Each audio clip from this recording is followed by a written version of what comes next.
સુરેશ્વર મહાદેવના સાનિધ્યમાં ભગવાન મહાદેવની કથાનું આયોજન હતું.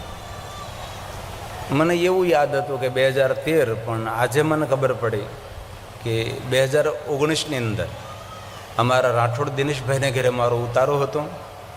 રોજ મને લઈ જતા લાવતા હતા અને સુરેશ્વર મહાદેવના સાનિધ્યમાં અતિ ભવ્ય અતિ દિવ્ય શિવ મહાપણ કથાનું આયોજન થયેલું અને ભવ્યાતીત ભવ્ય.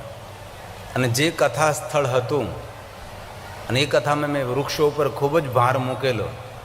તેથી અમારા સુરેશ્વર મહાદેવના મહંત શ્રી પૂજારી શ્રી બેચરગીરી બાપુએ સંકલ્પ કર્યો અને 5000થી વધારે ત્યાં વૃક્ષોનું વાવેતર કરી અને સુંદર એક જંગલ બનાવ્યું છે.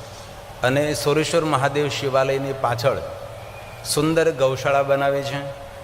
જ્યારે કથા કરવા આવ્યા ત્યારે એટલો બધો વિકાસ નહીં હતો, પણ આજે આ બધું દર્શન કરીને ખૂબ આનંદ થયો.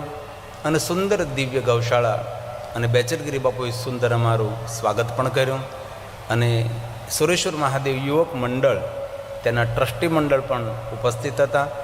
અને વિશેષ આનંદ તો એ થયો કે સુરેશ્વર મહાદેવના સાનિધ્યમાં સુંદર અન્નક્ષેત્ર ચાલે છે.